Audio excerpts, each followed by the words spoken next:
Bonjour à tous, je suis Émilie du blog Parents Voyageurs. Chaque semaine, on va parler voyage en famille, mais aussi nous allons partir à la rencontre de certaines familles inspirantes. Alors installez-vous confortablement et bienvenue dans ce nouvel épisode. Bonjour les parents voyageurs, j'espère que vous allez bien. Alors bienvenue dans ce 12e épisode. L'avant-dernier de 2019, puisqu'après, pour les vacances de Noël, je vais faire une petite pause, parce que les enfants pendant 15 jours et l'enregistrement des podcasts, ce n'est pas vraiment compatible. Et puis, vraiment, j'ai envie de profiter un peu de cette période pour repenser un peu au podcast l'année prochaine, trouver des nouveaux sujets, etc., etc. Donc pour cet avant-dernier podcast de l'année, j'ai envie de vous parler d'un sujet qui est peut-être un peu plus philosophique. Donc on va pas parler astuces ni conseils. J'ai envie de vous donner un peu mon point de vue sur le voyage et la manière de voyager de manière générale. J'ai l'impression que le voyage est devenu un peu un faire-valoir au niveau social. Et effectivement, se faire valoir, ça me dérange parce que j'ai l'impression qu'on perd de vue notre objectif premier de voyager. Alors oui, lorsque j'ai ouvert ce blog, j'ai longtemps eu le besoin de me donner une certaine légitimité. Alors pour ceux qui connaissent le syndrome de l'imposteur, clairement, c'était ça. Alors avoir un blog de voyage signifie clairement voyager et voyager souvent. Ben oui, parce que sinon, quelle serait ma crédibilité auprès de mes lecteurs si je voyageais pas aussi souvent? Comment je pourrais faire pour leur donner des astuces, des conseils, etc. Alors oui, inconsciemment, je me suis mise la pression. J'avais très envie de voyager, mais au final, si je n'avais pas eu ce blog, est-ce que j'aurais autant voyagé? Au final, je pense que oui, parce que avant les enfants, avant ce blog, je voyageais beaucoup toute seule pour le travail, en couple, etc. Mais peut-être que cette vision du voyage aurait été un petit peu différente et je me serais peut-être moins mis de pression. Alors aujourd'hui, dans ce podcast un peu philosophique, je me demande vraiment quelles sont nos réelles motivations pour voyager. Est-ce que c'est juste pour se dépayser? Est-ce que c'est juste pour prendre l'air? Est-ce que c'est aussi pour se vanter d'être parti loin quand on est à la machine à café avec les collègues? Est-ce que c'est pour soi? Est-ce que c'est pour partager un moment avec ses enfants? Bref, il y a des milliers de motivations et de raisons, mais quelles sont les vraies raisons qui nous poussent à voyager, mais vraiment? On a tous déjà vécu dans un dîner avec des amis, des gens qu'on connaît ou qu'on ne connaît pas, où chacun fait une vraie tirade sur les voyages fabuleux qu'ils ont fait en Asie, en Afrique, chacun à tour de rôle, comme s'il y avait quelqu'un, un jury, qui allait nous attribuer une note avec une petite pancarte à la fin de notre tirade. Donc je pense qu'on a tous déjà vécu cette situation et je trouve ça un petit peu ridicule. Donc pourquoi aujourd'hui on en arrive à une réelle compétition? Pourquoi le voyage est devenu un peu un faire-valoir? Donc je vais vous en parler sous 3 points différents. Alors le premier point, je pense que l'on perd de vue l'objectif premier du voyage. En réalité, je pense qu'il y a autant de voyages qu'il y a de personnes. On n'a jamais deux voyages identiques. Chacun l'envisage à sa manière et l'organise à sa manière. Nous, personnellement, quand on part en voyage, notre objectif premier est de partager des bons moments en famille et profiter de nos enfants. Bon, aussi de décompresser et de se reposer un petit peu. Donc on prévoit des plannings plutôt légers, on visite peu, on veut surtout profiter des lieux et des locaux. Surtout quand on part en Espagne, on aime bien parler avec les gens. Maintenant, le fait de parler espagnol, ça nous permet de découvrir aussi, on va dire, l'Espagne un peu plus profonde, si je peux me permettre. On va admirer l'architecture, moi j'adore prendre des photos, on adore prendre le temps, de prendre le temps tout simplement. On ne regarde pas vraiment notre montre et on file au gré de nos envies, en fonction de l'horaire, en fonction de nos envies. Et d'ailleurs, quand on part hors frontières, généralement, on choisit la destination en fonction des tarifs des billets. Donc on peut dire que c'est la destination qui nous choisit. Ensuite, on se laisse surprendre par ce que propose la destination. Pour nous, voyager, ce n'est pas juste une question de nombre de choses à faire ou nombre d'incontournables à visiter. Donc on choisit avec attention nos activités parce qu'on sait très bien que les enfants ont une patience limitée. Donc il va falloir qu'on choisisse de manière intelligente les activités pour capitaliser vraiment sur l'essentiel. Alors après, pour certains, voyager, c'est enchaîner les visites. Ça va être enchaîner les kilomètres, voir un maximum de choses. Et je dis pas que c'est mal parce que voilà, chacun est libre de voyager comme il l'entend. Et d'ailleurs, moi aussi, j'ai voyagé de cette manière-là quand j'étais plus jeune et quand je n'avais pas d'enfant. Je ne savais pas si j'allais revenir une deuxième fois dans cette ville ou dans ce pays, donc je voulais vraiment en voir le maximum. Alors pour parler d'objectifs, moi je pourrais très bien vous dire que nous, on est des grands fans du slow travel. Effectivement, tout ce que j'ai décrit précédemment, ça rentre tout à fait dans ce type de voyage, voyager lentement, profiter du moment présent, etc. Mais encore une fois, j'utilise ce mot, mais c'est un terme que je n'aime pas trop parce que, en fait, j'aime pas cette manie de mettre des mots sur tout et de mettre des étiquettes sur tous les types de voyages. Je trouve que c'est plutôt agaçant. Et derrière cette tendance, derrière ces expressions anglophones, quelque part, ça laisse encore résonner quelque chose qui relève du paraître.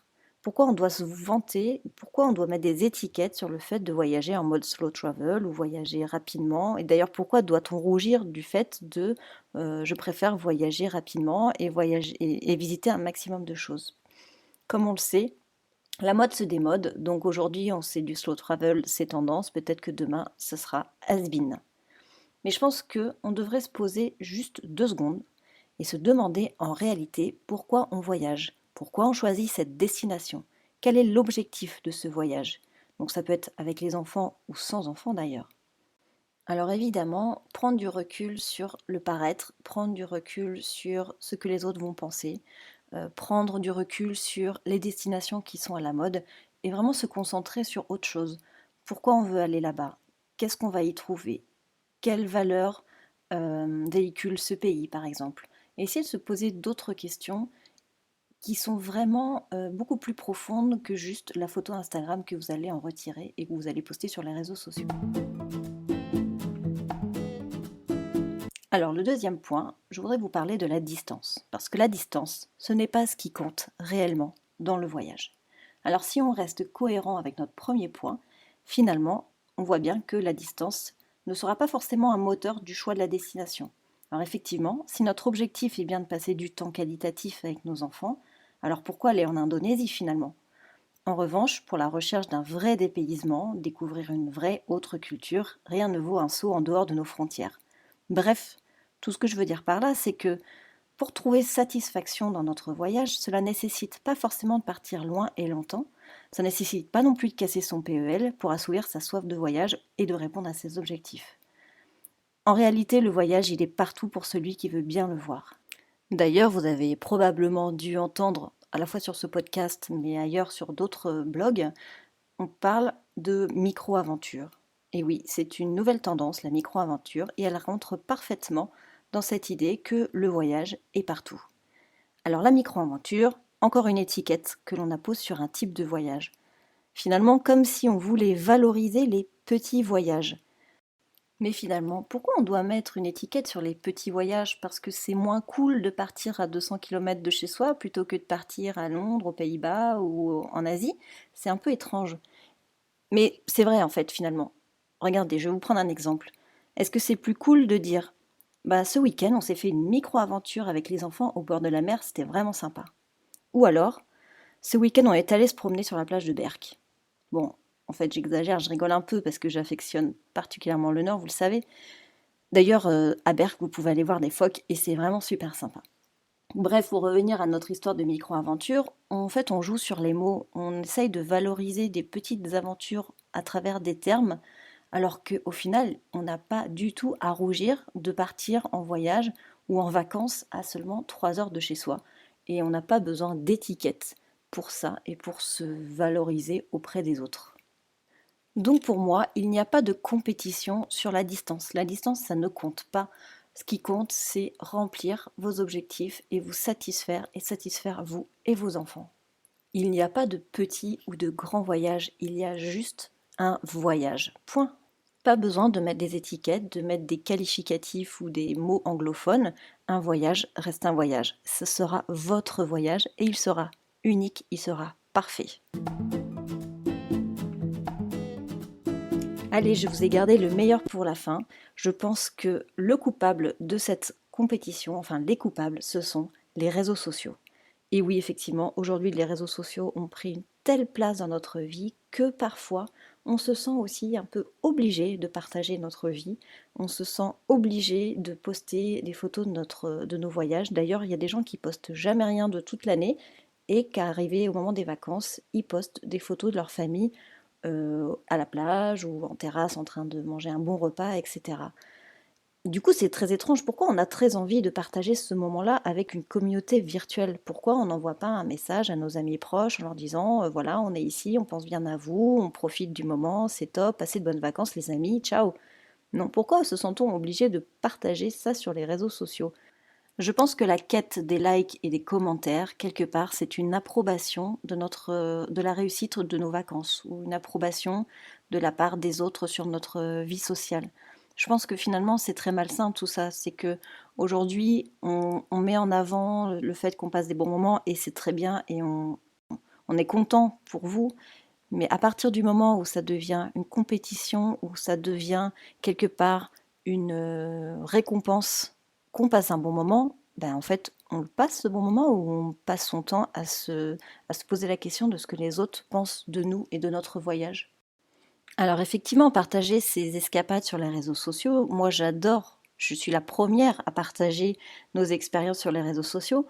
Par contre, je fais bien en sorte que les réseaux sociaux ne viennent pas gâcher le moment présent que je suis en train de vivre avec ma famille et mes enfants. Par exemple, une publication sur Instagram, je ne la fais pas sur le moment. Une story, je ne la fais pas sur le moment. Je fais quelques photos, quelques clichés, quelques vidéos. Et après, une fois qu'on est en dehors du contexte, je vais choisir les photos et je vais les poster. Donc, en aucun cas, je veux que les réseaux sociaux prennent plus de place dans ma vie que le moment présent. Après, je pense qu'on s'en rend pas compte, on est déjà de toute manière très et trop connecté, mais avec le temps, j'essaye de faire ça et de prendre du recul par rapport à ça. Donc tout ça pour dire que prendre du recul avec les réseaux sociaux, c'est essentiel pour redonner du sens à nos voyages, partir en voyage sans arrière-pensée, partir dans une destination au hasard, essayer de voyager sans étiquette, sans anglicisme, sans arrière-pensée. Donc oui aux voyages imprévus, oui aux voyages qui feront écho à nos valeurs et qui apporteront un vrai retour positif sur les populations. Donc oui, mettre en avant des destinations sur les réseaux sociaux pour justement aider à faire connaître certaines zones, etc., apporter des bienfaits économiques au pays, évidemment, ça peut que aider. Par contre, j'ai envie de dire attention à la carte postale et ce qui s'y cache derrière. Honnêtement, quand je vois encore des gens aller aux Maldives, non mais au secours quoi. Je pense que ces personnes ne consultent jamais l'actualité à l'international, c'est pas possible autrement. Aller aux Maldives, quelque part, c'est cautionner ce qui se passe là-bas. Pour rappel, aux Maldives, la charia, c'est la plus stricte du monde. On a la peine de mort pour les enfants.